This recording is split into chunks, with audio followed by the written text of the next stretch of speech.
Hello, everyone. This is Abuzar Sakhavat from Bahce Shahid University, and today I'm going to give an overview of grounded theory research design, talk about the process, advantages, and disadvantages, and I hope that you will find it quite informative and productive in your research journey. So, what is grounded theory research design? Well, before we just now talk about, grounded theory research design, I would like to mention the fact that the first two scholars who came up with the grounded theory research were Dr. Barney Glaser, who was an expert in descriptive statistics, along with Dr. Anselm Strauss, who was a conversant in symbolic interactionism. These two scholars were just doing a research, were carrying out a studies about sort of psychological and anthropological issue in New York City like 4 decades ago. And they just came up with the fact that grounded theory is the best means of unrooting that problem. So they found it quite practical and efficient way to do a research. Well, what kind of a framework is grounded theory, which is abbreviated as a GT?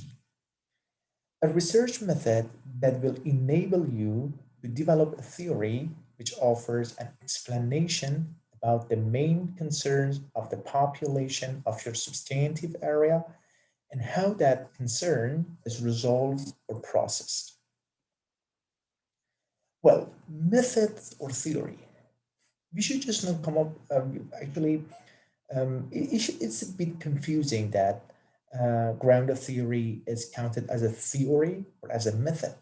Which one? So, well, I should say that grounded theory is both of them. It's both a method and also a theory. To distinct these two terms, I would like to mention the differences.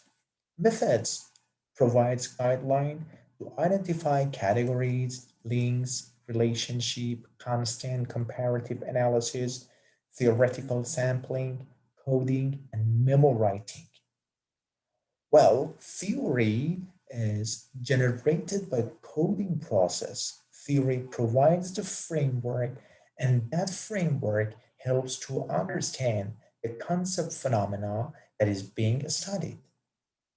Well, grounded theory is counted as both a method and theory, so I hope that you will find these two like a different term, which actually is giving the definition to this research design. What is the process if you're going to carry out the grounded theory method? What steps should we undergo?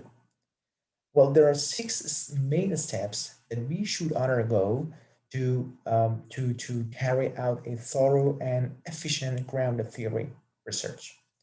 First, we should produce the transcripts of interviews and read through the sample of the text. Then, we need to identify potential analytic categories that arise. Number three, as the categories emerge, pull together all the data from those categories and compare them. Next step is to consider how categories are linked together. Use the relations among categories to build theoretical models, constantly checking the models against data, especially against negative cases. And also the final step is to present the results of the analysis using codes from the interviews that illuminate the theory. Well, each research method has its own advantages and disadvantages, and definitely grounded theory is not excluded. Well, the advantages could be it avoids making assumptions and instead it goes through more neutral view of human action. It is particularly well suited for investigating social processes that have attracted little prior research attention.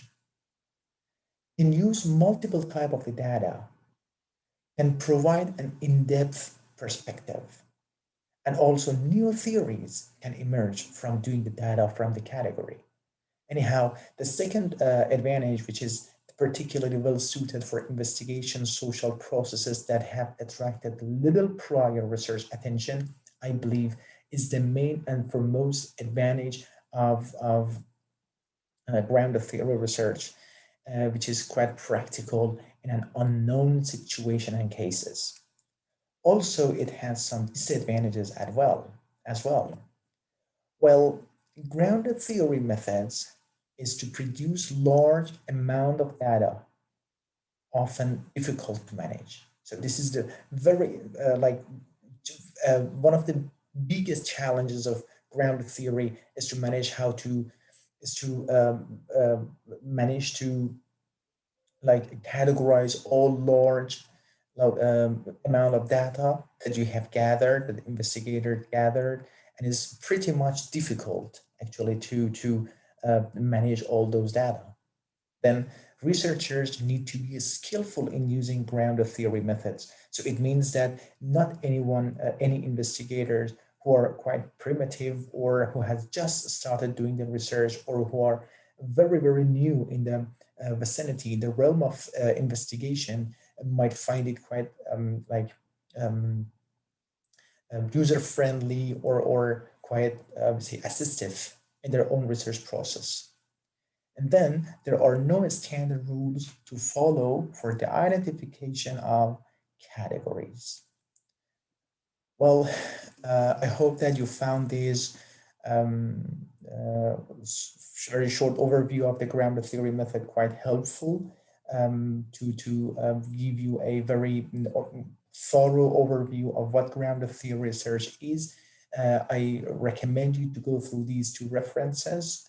I found it quite helpful to understand what kind of a grounded theory, what kind of a method grounded theory is. So I hope that you will find actually this presentation informative and productive in your research journey. Thank you very much.